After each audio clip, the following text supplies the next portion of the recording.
핍박자요. 복음 전하는 사람은 좀 핍박해야 돼. 그치?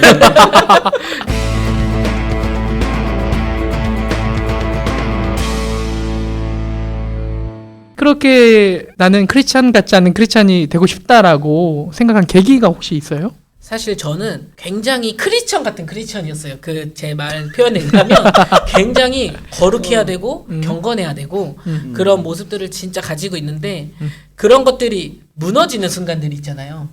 그게 이제 남자들은 군대에서 보통 많이 무너지는데 저도 이제 군대에서 이제 좀 그런 모습들이 무너지기도 하고 그 넌 크리스천 같은 삶을 살기도 하면서 제 가치관을 막 지키려고 싸웠던 게 이제 군대인데 제 마투임이 그 독실한 불교 신자였어요. 태어날 때부터 모태 불교 신자였는데 저랑 이제 오래 생활을 하면서 제가 그 친구 되게 잘 섬기려고 노력을 했고 또 마투임 있고 불교 신자니까 이제 제 안에 얘한테 전도해야지 이 생각도 사실 좀 있었고요. 근데 이제 직접적으로 복음을 전하거나 하진 않았는데 최선으로 이 친구를 섬겼었어요. 근데 이제 그 친구가 저희가 상병쯤 됐을 때 같이 이제 전투화 닦으면서 그때 이제 보통 많은 대화들이 오고 가잖아요. 전투화 닦을 때. 그때 저한테 그런 고백을 해주더라고요. 자기가 23년 살면서 단 한 번도 교회에 대해 생각해 본 적도 없고 자기는 불교 신자로 살아왔기 때문에 교회를 간다라는 거는 한 번도 생각을 해본 적이 없대요. 근데 이 군대에 와서 저를 만나고 저 한 이제 상병이니까 1년 정도 지내면서 처음으로 하나님이 누군지 궁금하고 교회를 가보고 싶다. 원래 항상 그 친구는 이제 종교활동할 때 법당 가고 저는 교회 가고 했었는데 한 달, 2달 정도 이제 저랑 같이 교회도 가고 그러면서 이제 신앙생활을 조금씩 했었는데 그때 제가 받았던 그 충격이 좀 있어요.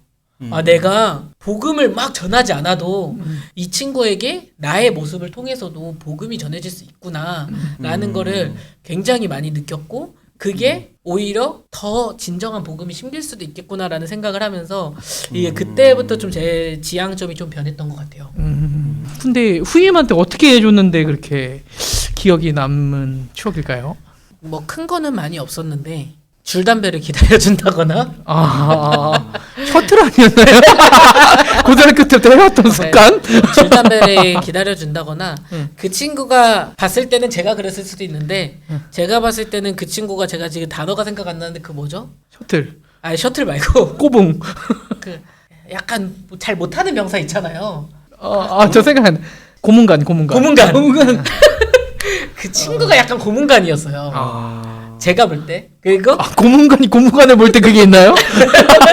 그 친구가 저를 볼 땐 제가 고문관이었을 수도 있고 예를 들어 이제 그 친구가 뭔가 실수해도 제가 이제 이거 제가 잘못한 것 같다 하면서 제가 대신 욕을 먹기도 하고 그 제가 할 일 빨리 끝내고 빨리 이 친구도 도와주고 서로 욕 먹지 않을 수 있고 잘 성장할 수 있도록 이렇게 했는데 그런 모습들이 그 친구한테는 좀 긍정적으로 다가가지 않았나.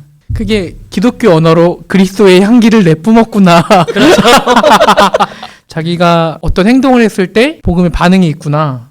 많은 크리스천들이 이걸 많이 경험했으면 좋겠는데 사실 경험하기 쉽지 않은 것 같아요. 저도 요즘에 하는 고민이 제가 이제 32, 33 이러니까 사실 10년 전에 한번 경험한 거잖아요.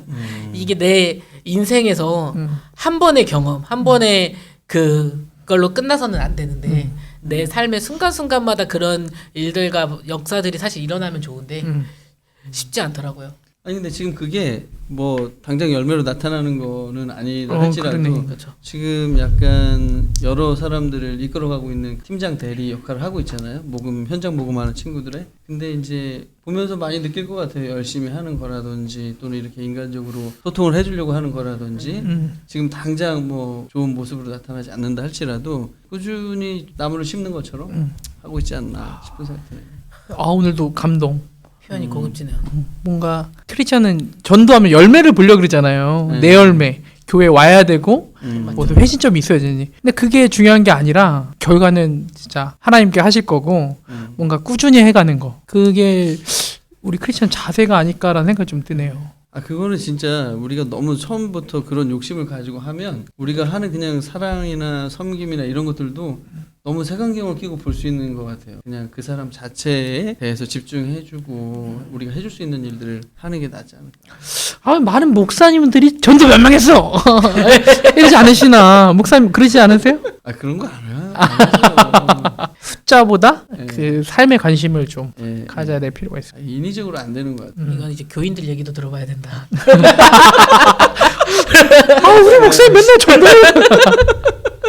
그렇죠. 크리스천들 각 삶에서 뭔가 이렇게 열심히 살아준다면 또 좋은 크리스천 문화들이 좀 생기지 않을까 생각이 들어요. 그렇죠. 이게 크리스천들이 어쨌든 여러 영역 속에서 살고 계시는데 지금 이렇게 보이지 않게 선한 영향력들이 이렇게 흘러가기 시작하면 이미지가 전체적으로 바뀔 수도 있을 것 같아요. 시간이 물론 걸리겠지만. 맞아요. 그런 적도 있었어요. 제가 회사에서 일을 할 때 저희가 제가 직원들을 이제 관리하고 있다 보니까 한 직원이 엄청 전도 열심히 하는 거예요. 말씀하신 것처럼 뭐 예수전당 불신지옥 이런 것처럼 예수님 믿어야 된다. 예수님을 영접해야 한다. 이 얘기를 계속 하는 거죠. 그러니까 바울이네요, 이 시대에. 멋있어. 그러니까 그 대단하시네요. 다른 부하 좀 밑에 있는 사람들은 그 사람이 또 선임이고 윗사람인데 그렇게 하니까 부담되는 거죠. 그렇죠. 이제 근데 제가 전체 직원을 관리하니까 때로는 그런 고충을 저한테 많이 털어놔요. 이런 것 좀 못하게 해주시면 안 되냐고. 그래서 이제 저는 제가 그렇게 복음을 전하지 못할 지연정 그분을 막을 수는 없을 것 같은데 어떻게 해야 하는가. 핍박자요. 복음 전하는 사람을 좀 핍박해야 되는 그죠. 그래서 제가 빌라도들 그런 어려움들도 있더라고요. 근데 정말 필요한 그런 생각이 약간 진짜 케이스 바이 케이스여야 맞아요. 하는데 네. 이런 컴플레인이 나올 정도면 살짝 지혜를 가질 필요도 있을 것 같아요. 맞아요. 근데 저는 그리스도인으로 살면서 그런 핍박 한번 받아보는 것도 좋지 않을까라는 생각 좀 드는 것 같은데 어떻게 생각하세요? 아니 이거 너무 과하면 또 왕따가 될 확률이 좀 있나? 예, 근데 지혜가 진짜 필요한 것 같아요.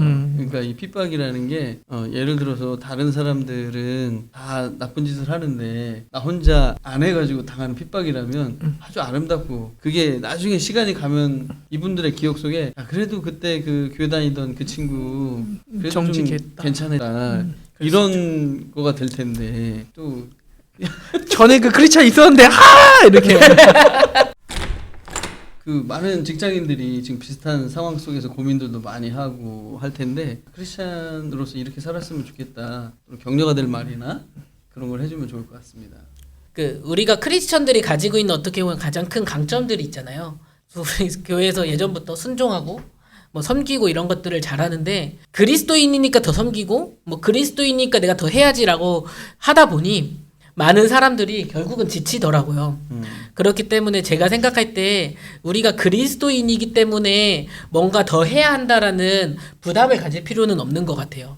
사실 그리스도인이나 넌 크리스천들이나 사실 직장에서 잘 살아남고 직장 생활을 잘 하기 위해서 해야 하는 방식, 태도들은 똑같은 것 같아요. 우리가 크리스천으로서 더 잘 살아가기 위해서는 내가 왜 이 일을 해야 하고 내가 지금 이 회사에서 내가 맡은 업무에서 어떤 가치관을 가지고 어떻게 이 일을 하는가 그거를 분명히 가지고 있다면 그 사람이 그 업무에 대한 방향성이나 가지고 있는 가치관이 업무를 대하는 태도에서 저는 나타난다고 생각을 하고 그 사람이 업무를 하는 그 태도를 통해서 그것을 보는 다른 많은 사람들이 느끼는 것들이 저는 분명히 있을 것이라고 생각을 해요. 그렇기 때문에 우리가 내 앞에 이 주어진 일들이 정말 모든 일을 주께 하되 충성을 다 하라고 하신 그 말씀처럼 정말 하나님이 나에게 맡겨주신 일이고 하나님이 이 일을 통해서 내게 어떤 과업과 또 어떤 영광을 받기 원하시는지 생각을 한다면 조금은 더 우리가 크리스천으로서 직장 생활 속에서 내가 하는 일 속에서 더욱더 의미를 가지고 할 수 있지 않을까 이런 생각을 좀 합니다. 말이 굉장히 기시네요. 정리해서 딱 한 문장으로 만들면 그 일의 의미 또는 일을 대하는 태도 거기에서 그리스도인 됨이 나타난다는 것 같아요. 그렇죠. 정리가 깔끔하시네요. 워낙 기독교 언어들이 많아서 저같이 지금 주식 생각하고 있어서 그러는 거야. 이해 갔고요. 자, 마지막 질문 진짜 궁금한 질문인데요. 만약에 대학으로 들어가서 과를 선택하고 직장을 다시 구한다면 사회복지사 또 하실 거예요? 제가 직장을 다시 구할 수 있으면 네. 다음 직장은 좀 돈 걱정 없이 살 수 있는 그런 직장으로. 저는 사회복지사라는 직업에 한 점의 후회도 없고 뭐 저는 사회복지사를 다시 해도 좋은데 그래도 돈을 조금 더 잘 벌어올 수 있어요. 할렐루야. 아 근데 이게 우리의 그 인식 속에 예를 들어서 이런 사회복지사 또는 특별히 이렇게 막 현장 모금도 해가지고 이렇게 사는 이런 기관 같은 경우에 그 직원들이 충분한 급료를 받으면서 일해야 된다고 생각을 잘 안 해주는 것 같아요. 사회 분위기가. 진짜 사회복지사가 사회복지 혜택을 받아야 될 정도로 살면 안 되잖아요.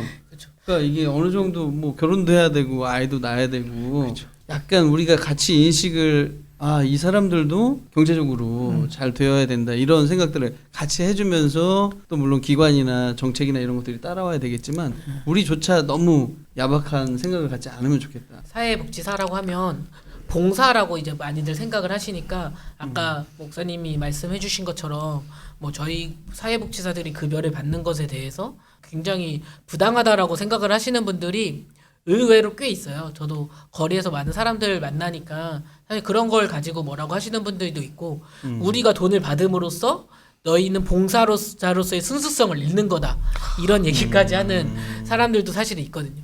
근데 이제 아까 제가 말씀드린 것처럼 사실 사회복지라는 분야가 단순히 그냥 봉사하고 돕는 것이 아니라 사실 복지가 필요하고 도움이 필요한 사람들을 위한 서비스를 기획을 하고 그들을 위한 서비스를 제공하고 그들의 더 나은 삶의 질을 보장을 하기 위한 전문가로서 더 인정을 받고 또 전문가로서의 그런 모습들을 사회가 더 인정을 해준다면 목사님이 말씀하신 그런 불만이 나올 수가 없죠. 그래서 사실 사회적으로도 이 사회복지사들이 하는 일들이 전문직이라는 것이 조금 더 이해되고 인정될 수 있으면 좀 좋지 않을까 이런 생각들을 저도 좀 많이 하는 것 같습니다. 목사님 이 현실에 대해 좀 속상하시죠? 네. 문재인 대통령한테 한마디 해주세요. 듣고 볼 수도 있어요. 한마디 해주세요. 워낙 파급력이 큰 채널이니까. 그렇죠. 한마디 해주세요. 네, 뭐. 문 대통령 너무 사랑합니다. 언젠가 보실 그날을 외우러 열심히. 네, 그럼 오늘 노크쇼 너무 재밌었던 것 같고요. 네. 그럼 우리 똑똑똑하고 우리 마무리 지을까요? 수고하셨고요. 다 같이 똑똑똑. 네, 다음에 뵙겠습니다. 네.